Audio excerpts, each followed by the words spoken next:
ہے دست قبلہ نما لا الہ الا اللہ لا الہ الا اللہ۔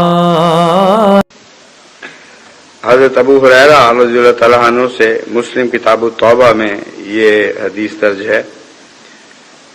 حضرت صلی اللہ علیہ وسلم نے بتایا کہ اللہ تعالیٰ فرماتا ہے میں اپنے بندے سے اس حسن ظن کے مطابق سلوک کرتا ہوں جو وہ میرے متعلق رکھتا ہے، بس اللہ پر حسن ظن کریں، اور جتنا زیادہ اللہ پر حسن ظن کریں گے اسی قدر اللہ زیادہ قریب ہوگا اور اپنے بندے کے حسن ظن کو سچا کر دکھائے گا۔ جہاں بھی وہ میرا ذکر کرتا ہے میں اس کے ساتھ ہوتا ہوں۔ خدا کی قسم اللہ تعالیٰ اپنے بندے کی توبہ پر اتنا خوش ہوتا ہے کہ اتنا خوش وہ شخص بھی نہیں ہوتا جسے جنگل بیابان میں اپنی گمشدہ اونٹنی مل جائے۔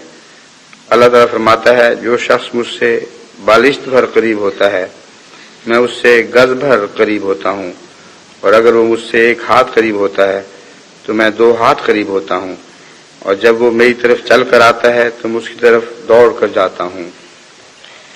یہ جو خدا تعالیٰ اپنے بندے کے ظن کے مطابق ہوتا ہے، اس سلسلے میں یاد رکھنا چاہیے کہ ہر بندے کا ظن اپنا اپنا ہے۔ ایک سادہ گڈریا ہے، وہ اپنے ظن کے مطابق باتیں کر رہا ہوتا ہے، اور خدا تعالیٰ اس کی طرف بھی جھکتا ہے۔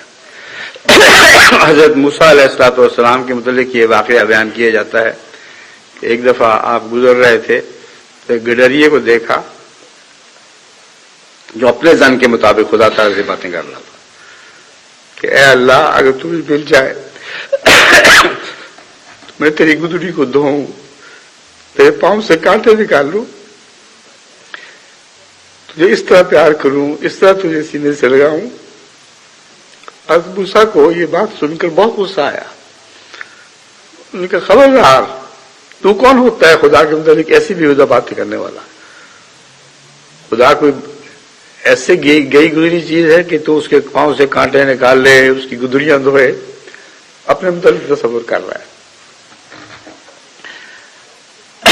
ابھی حضرت موسیٰ کی ڈانٹ ختم نہیں ہوئی تھی کہ اللہ کی طرف سے حضرت موسیٰ کو ڈانٹ پڑی کہ تو کون ہوتا ہے میرے بندے کی باتوں میں دخل دینے والا؟ میں بہتر جانتا ہوں اس بندے سے مجھے کتنا مزہ آ رہا تھا، کتنی پیار کی باتیں تھیں جو میرے دل میں گھر کر رہی تھی، تو نے خواہ اس مزے کو کرا کرنے کی کوشش کی۔